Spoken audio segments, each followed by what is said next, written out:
네, 여러분 안녕하세요. 오랜만에 이렇게 다시 또 이렇게 인터넷으로 회귀해서 수업을 하니까 좀 기분이 색다른 것 같습니다.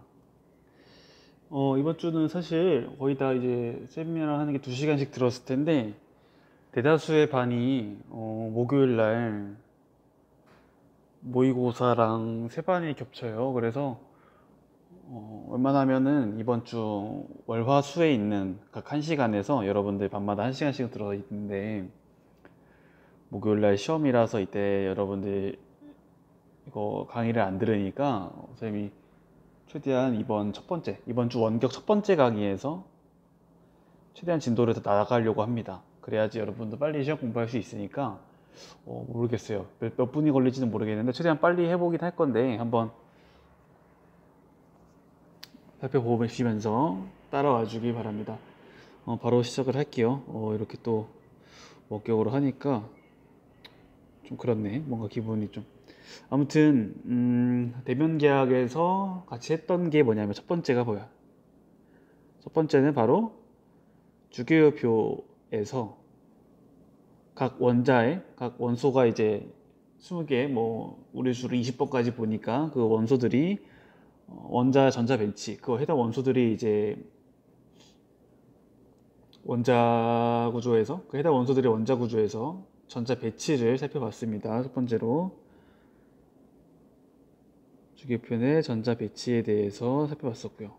두 번째로 전자 배치를 보고 나니까 18쪽 원소가 상대적으로 안정했는데 그 원소들이 안정한 이유를 공통점을 보니까 옥텟 규칙을 만족하더라. 헬륨은 2개씩이지만 네온, 아르곤 같은 친구는 체각이 8개가 있으면 안정하더라.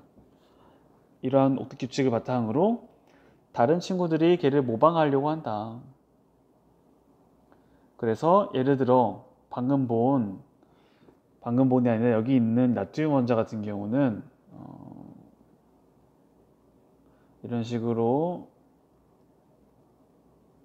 주기율표가 있을 때 모방하고 싶다고, 그지? 근데 아르곤을 모방할 거면 전자를 7개 받아야 되고 나트륨을 모방할 거면 하나만 떨구면 되거든, 전자를, 그지? 그렇기 때문에 차라리 떨구는 게 낫다 해서 이렇게 Na 플러스 상태가 된다라고 배웠죠. 염소 같은 경우는 여기이기 때문에 아르곤을 마치 모방하려고 한다. 자, 그러고 보니까 이렇게 양이온, 음이온이 생겨버렸고요. 서로 하나씩 주고받으면서 그 결과 여기서 정전기적 인력이 발생한다. 이게 바로 마지막에 배웠던 이온 결합의 사례였습니다. 그래서 이온 결합을 다시 한번 서술형으로 정의해야 할 때 중요하다고 했던 게 뭐였죠? 금속과 비금속이 각각 전자를 주고받고 양이온, 음이온이 생긴다. 그래서 그들 간의 정전기적 인력이 발생함으로써 이온 결합이 형성되는 것이다 라고 얘기를 했습니다.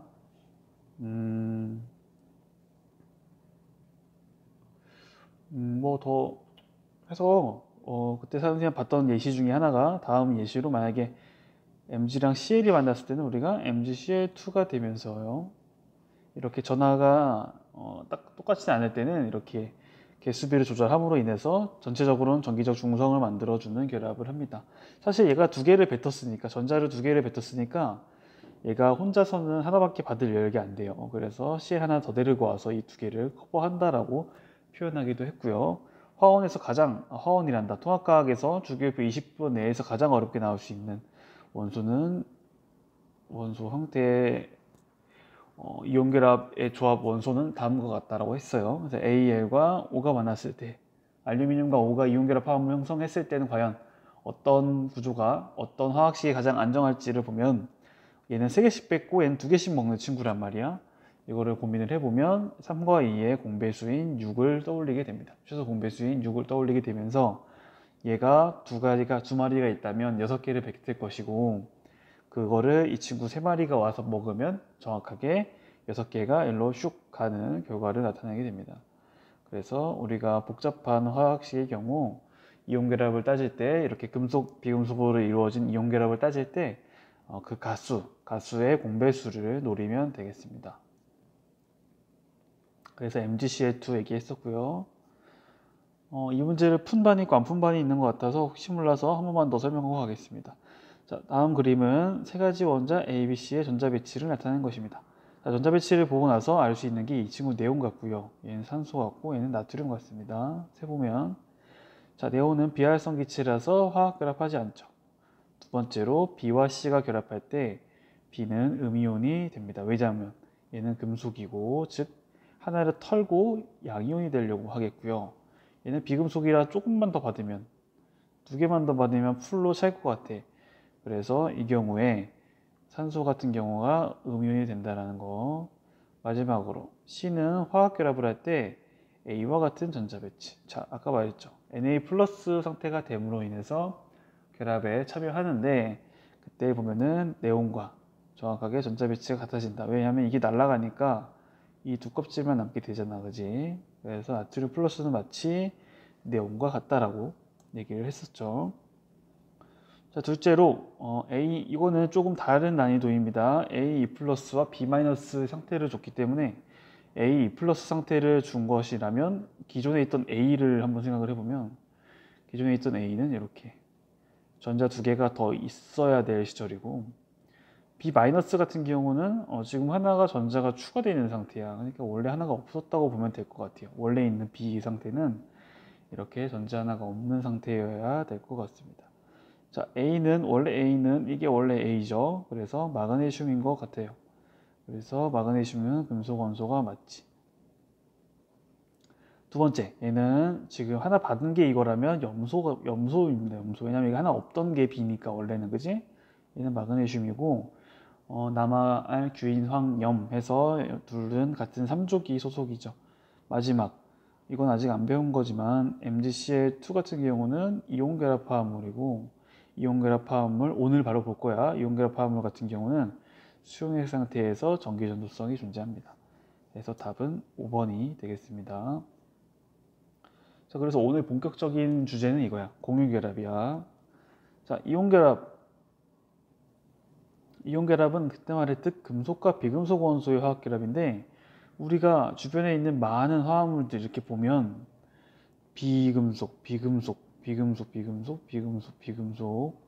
비금속으로만 이루어진 화합물도 분명히 있단 말이야, 그지? 이들 같은 경우는 이온 결합을 하진 않을 것 같은데 왜냐하면 이온 결합을 하려면 뭐 금속들이 이렇게 있어야 되잖아. 이 금속들의 특징이 뭐냐면 전자를 잘 떨어뜨린단 말이죠. 하지만 이 경우에는 보면 전자를 떨어뜨리기가 매우 어려워. 예를 들어 심지어 수소는 자기 유일한 하나 전자 있는 거 떨어뜨려야 된다면 얼마나 슬플까, 그지? 그렇기 때문에 비금속 같은 경우는 전반적으로 다 전자를 떨어뜨리기를 매우 두려워합니다.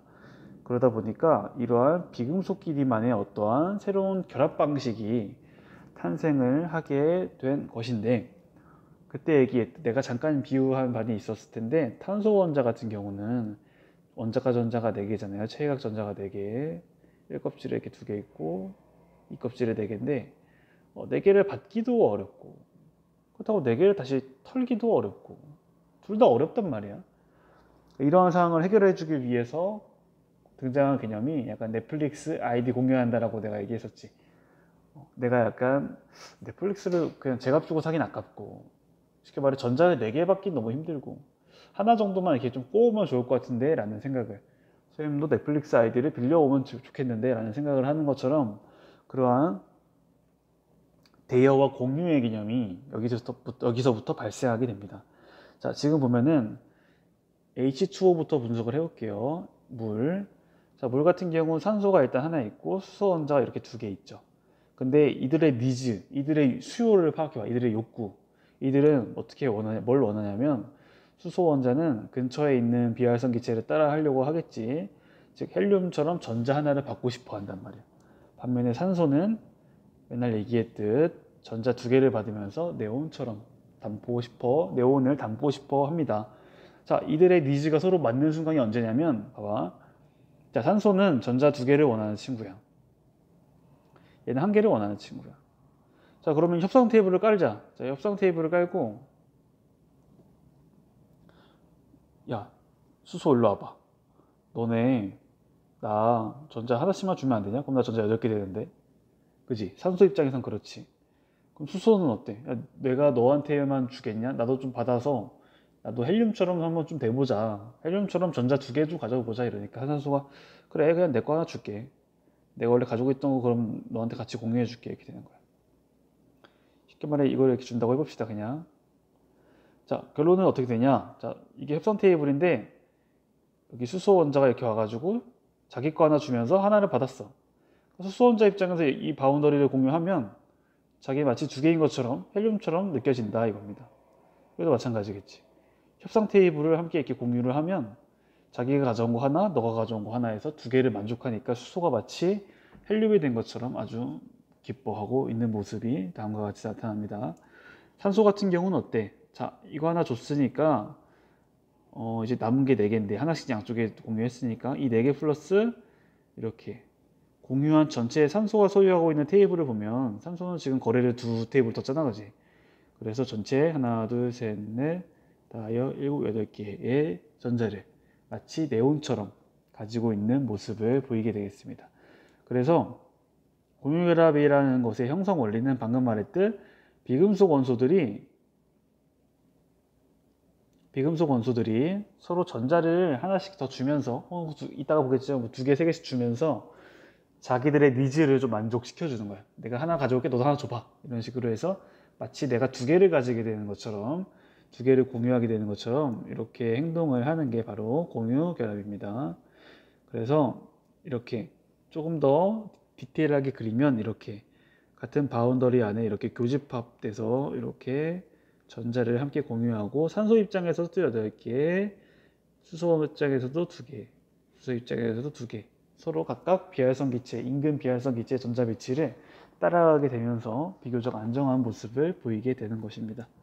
이게 바로 공유결합이고, 그래서 그 협상 테이블에는 최대 가지고 테이블이 이렇게 넓지도 않고 협상 테이블에 가지고 올 수 있는 게 총 맥시멈 3개까지 들고 올 수 있습니다. 협상 테이블의 한계는 3개씩까지밖에 들고 올 수가 없고, 3개씩 들고 올 때는 어떤 경우겠어? 내가 3개가 필요한 상황에 야, 너 나 3개 필요해. 너도 3개 좀 줘봐. 나도 3개 줄게. 이런 마인드로 가야 되거든. 그러면 전자가 3개 필요한 친구를 우리가 생각해보면 주기율표에서 전자가 3개 필요한 친구를 2주기만 봤을 때 2주기 중에서 3개를 받으면 안정해질 것 같은 친구 누가 있나요, 여러분? 그렇죠, 바로 질소 같은 15족 원소들이 특히 3개를 받기를 좋아합니다. 왜냐하면 나는 3개만 받으면 네온처럼 될 수 있거든. 자, 그래서 질소 같은 경우 우리 주변에 이렇게 대기 중에 N2 기체가 제일 많다라고 하는 이유가, 질소는 주변에 N2 분자 상태로 있다고 하는 이유가, 자, 질소 같은 경우는 아까 말했듯 가장 바깥에 있는 전자가 5개인데 이렇게 나는 3개를 원해. 협상 테이블을 깔 건데 야, 누가 3개만 줘봐. 나도 3개 깔고 올게. 이런 식으로 이렇게 이 전자들을 협상 테이블에 배치를 하는 거야. 자, 그러면 누군가 3개를 줄 수 있는, 3개를 원하면서 3개를 줄 수 있는 다른 질소 역시 야, 나도 3개 필요한데 나도 3개 줄게. 이렇게 되는 거야. 그럼 어떻게 됩니까, 여러분? 공유 협상 테이블까지 포함을 하면 이렇게 이 질소도 8개, 이 질소도 8개. 다음과 같이 이렇게 쌤이 그린 건 최애각 전자만 그린 겁니다. 실제 그림은 이렇게 디테일하게 그려주면 좋고, 만약에 서술형의 이러한 결합의 형태를 그리라고 표현을 해주면 이렇게 모든 전자를 디테일하게 그려주면 가장 좋을 것 같습니다. 그래서 삼중결합이라는 게 뭐냐면 이 테이블이 결국 전자 세쌍으로 이루어진 결이라는 거예요.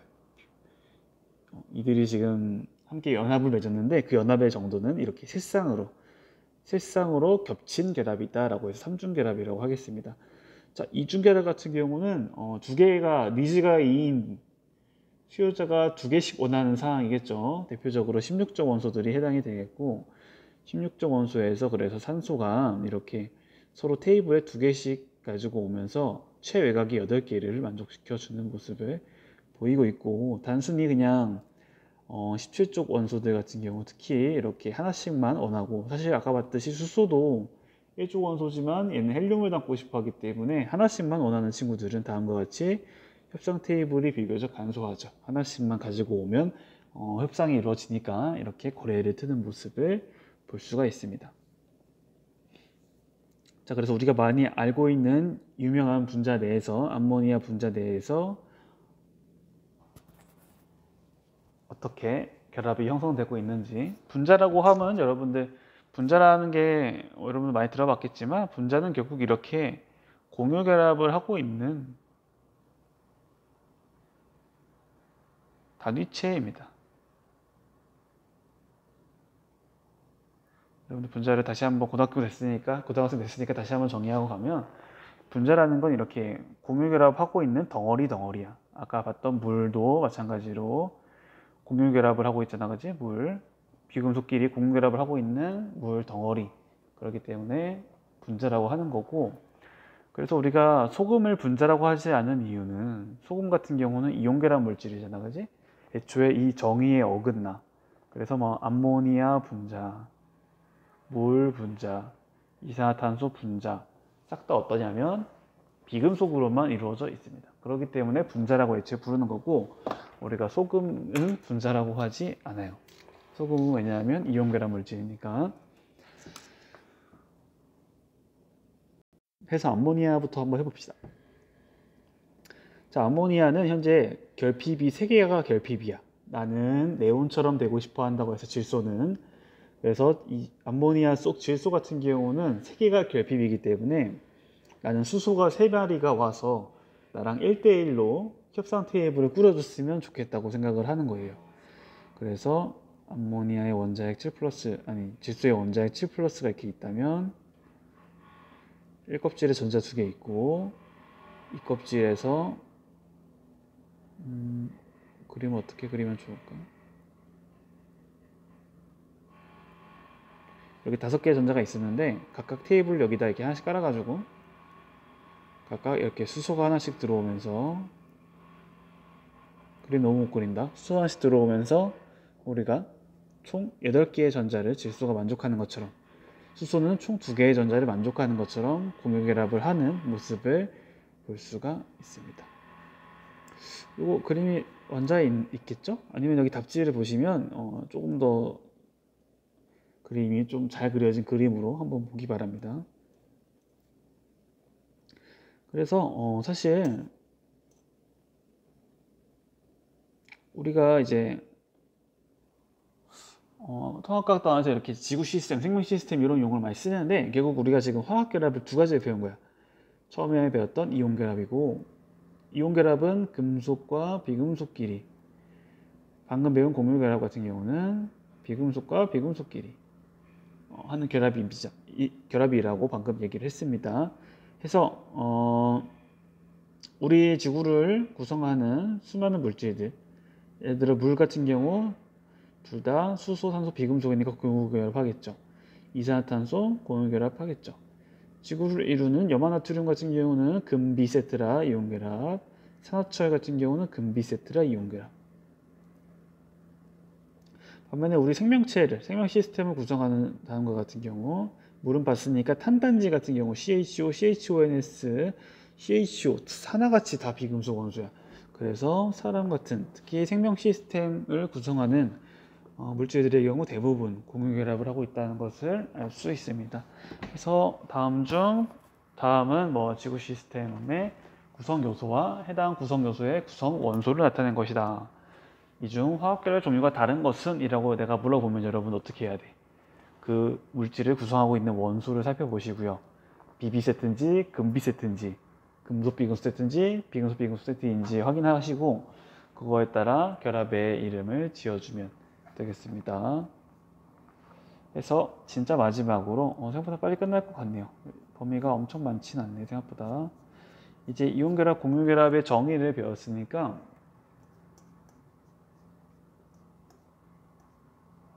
공유 결합의 정의는 여기 PPT에 없네. 원자에서 한번 보시고 공유 결합의 정의를 한번 읽어보실 필요는 있을 것 같아요.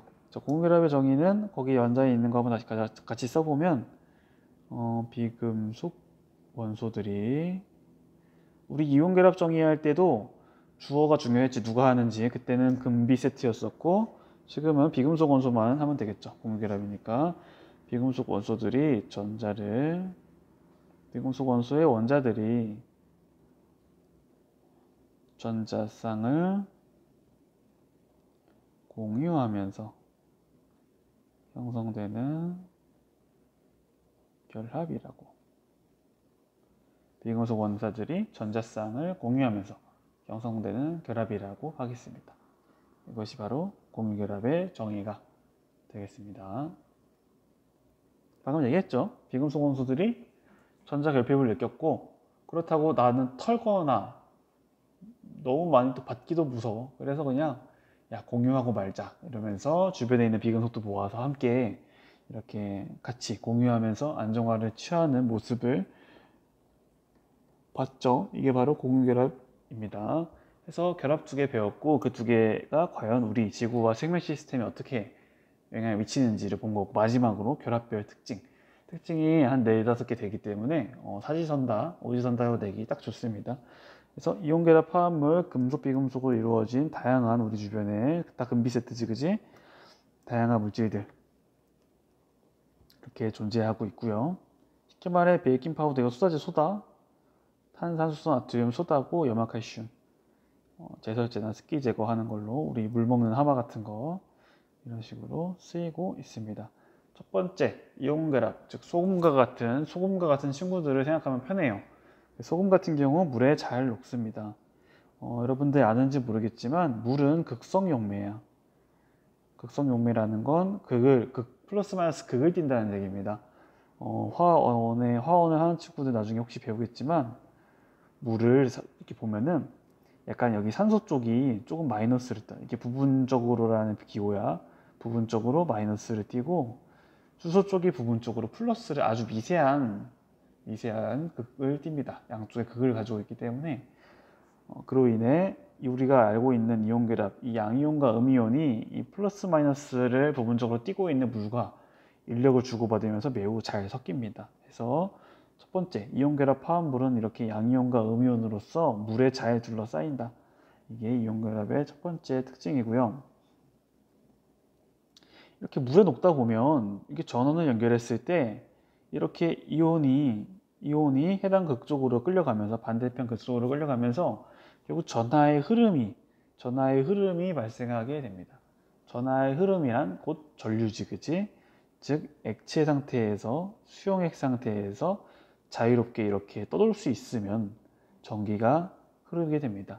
자, 이온결합의 두 번째 특징하고 있는 중이야. 첫 번째 특징으로 뭐였어 방금? 첫 번째 특징은 물에 잘 녹는다였고요. 두 번째로는 전기가 통한다. 단 언제? 조금 자유로운 상황에서, 이온이 자유롭게 유동성이 있는 상황에서만 전기가 통하기 때문에 액체 상태랑 수용액 상태에서만 흐르고요. 이게 많이 틀리는 게, 무조건 전기가 통한다 라고 생각하지만 사실은 고체 상태에서는 너무 이렇게 픽스돼 있어 가지고 이렇게 이온의 유동성이 없어요. 즉 전류가 흐를 수 없다라는 거. 그래서 전기 전도성이 리퀴드, 이거 액체를 리퀴드라고 할게요. 수용액 아쿠아스라고 할게요. 그래서 L과 AQ에서만 전기 전도성이 있고, 고체 솔리드에서는 전기 전도성이 없습니다. 예외 상황이 있기 때문에 늘 염두를 해두고 시험에 나와도 예외 상황을 늘 생각을 해야 됩니다. 자, 이거는 일부 학급은 보여준 반이 있고 보여주지 않은 반도 있는 것 같은데, 소금을 녹이려면 그때 유튜브 동영상에서는 800도 이상이 돼야지만, 우리 설탕은 평소에 달고나 쉽게 만들잖아, 그지? 설탕은 아주 쉽게 녹는데, 뭐 알코올 램프로도 쉽게 녹는데 설탕은, 근데 소금은 알코올 램프로 아무리 해봤자 녹진 않고 막 탄단 말이야. 구워진단 말이야. 우리 뭐 대하 축제 같은 거 가면은 소금구이 같은 거 하잖아, 그지? 아무튼 소금 같은 경우는 녹질 않는다, 쉽게. 그래서 유튜브에 소금 녹이기라고 치면 동영상이 나오는데요, 거의 한 800도 정도 돼야, 800도 정도 도가니로 진짜 막 끓여야 간신히 녹는다, 소금이. 그 이유는 이렇게 Na 플러스랑 Ca- 입자들이 이렇게 무수한 전성기적 인력으로 묶여 있다 보니까, 녹인다는 건 이걸 끊고 다 유동성을 있게 만들어줘야 되는 건데요, 그죠? 그게 쉽지 않다라는 얘기야. 그래서 강한 정전기적 인력으로 인해서 녹는 점과 끓는 점이 매우 높다라는 사실을 여기서 살펴볼 수 있습니다. 그래서 3개 한 거야. 1번 물에 잘 녹는다, 2번 전기전도성, 액체의 수용액에서만 있다. 3번은 녹는 점과 끓는 점이 높다. 왜냐하면 정전기적 인력이 세니까. 이렇게 세 번째까지 정리한 거고요.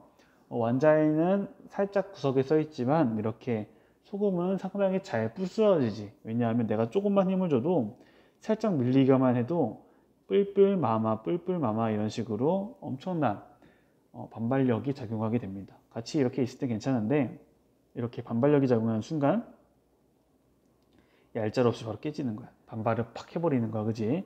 그래서 이온 결합의 특징 네 번째는 다음과 같이 잘 부스러진다. 힘을 가하면 잘 쪼개지고 잘 부스러진다라는 게 이온 결합의 네 번째 특징입니다. 자, 이온 결합의 특징 4개 정리해봤죠. 거기 하나 추가해서 문제 내면 오지선나 4개 딱 좋으니까 여러분들 잘 살펴보시기 바라고요. 두 번째로는 공유결합의 특징을 보겠습니다. 자, 우리 다 공유결합이라면 당연히 다 비금속으로 이렇게 구성되어 있어야 되겠죠. 설탕, 우리가 자주 먹는 설탕 같은 경우도 이렇게 비금속 원소로만 구성이 되어 있습니다. 그래서 당연히 비금속 원소로 구성되어 있는 것들이 공유결합 물질일 것이다 라고 얘기할 수 있고요. 전기전도를 비교를 해보면 아니다. 아까도 물 얘기부터 했으니까 물에 대한 용해도부터 따져봅시다. 첫 번째로 순서를 바꿔서 이걸 첫 번째로 보겠습니다. 공유결합 물질들은 설탕이나 뭐 암모니아, 염화수소 이런 건 물에 잘 녹는데 그렇지 않은 것도 있긴 있어요. 메테인, 질소. 그러니까 아까 우리가 물이 극성용매라고 했잖아. 그래서 극성에 잘 녹는 친구들, 이런 친구들은 다 극성 물질인데 공유결합 중에서 공유결합 물질 중에서도 무극성인 것들이 있어요. 그래서 녹는 것과 녹지 않는 것이 좀 차이가 있다. 그래서 선생님 그거 어떻게 알아요? 라고 했을 때는 아직 사실 그 기반 원리까지 이해하기는 화학원이라 조금 어려운 것 같고요. 이렇게 나와 있는 예시를 일단 가볍게만 한번 보고 넘어가시기 바랍니다. 그래서 이런 예시들만 각각 극성, 무극성의 특징을 가지고 있고 물은 극성이니까 이 친구들만 다음과 같이 물과 쉽게 어우러진다. 그래서 이온결합은 그냥 쉽게 물에 잘 녹는다라고 하면 되는데 공유결합 물질 같은 경우는 케바케다, 케이스 바이 케이스다 라고 해주면 될 것 같고요. 둘째로 전기전도성, 딱 느낌이 오지. 얘는 애초에 전하를 띠지 그렇게 분리된 전하를 띠지 않잖아. 안에 플러스 CL-라는 이런 이온결합은 이제 필살기가 있었잖아. 이것들이 전하 운반에 아주 용이했지만 분자 설탕 분자나 이런 친구들 물론 녹긴 합니다. 물에 녹긴 하는데 녹아서 이렇게 전하를 띤 개별 입자로 존재하긴 않기 때문에 전하 운반에는 비교적 어려움을 겪습니다. 단 공유결합 특징이 좀 더러워. 이렇게 예외가 자꾸 나와가지고 공유결합 특징 같은 경우는 이렇게 예외가 있어서 좀 헷갈립니다. 그래서 특히 전기전도성이 이렇게 없다라고 지금 공유결합 물질이 없다라고 배우지만 여기 보시면 그 중에 염화수소, 암모니아 같은 친구들은 혹은 흑연 같은 경우는 전기가 흘러요. 자, 첫째로 두 개로 나눠서 볼게. 자, 산염기. 내가 여기는 염화수소랑 암모니아라고 써 있지만 나는 방금 산염기라고 표현을 했어요. 자, 산과 염기는 물에 녹으면 각각 H+랑 OH-를 내놓는 물질인 것 여러분은 중학교 때 배웠을 겁니다. 그래서 산염기는 물론 그 자체로는 이온결합이 아니라서 전류를 흐르게 할 건덕지가 없다라고 생각을 하지만 생각보다 이 친구들은 물에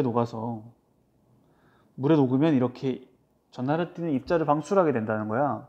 그렇기 때문에 공유결합 물질이지만 물에 녹았을 때는 전기전도성이 있습니다. 우리 늘 예외를 주시해야 되는 거야. 그래서 공유결합 물질은 전기전도성이 없다라는 게 일단 일반화된 사실이지만 하지만이라는 단서를 붙이고 산염기 물질, 특히 대표적으로 HCl, NH3 같은 물질들은 물속에서 H+랑 OH-를 내뿜기 때문에 그것들로 인해 전기가 흐른다. 즉 전기를 흐르게 해준다라고 이야기할 수 있고요. 흑연 같은 경우는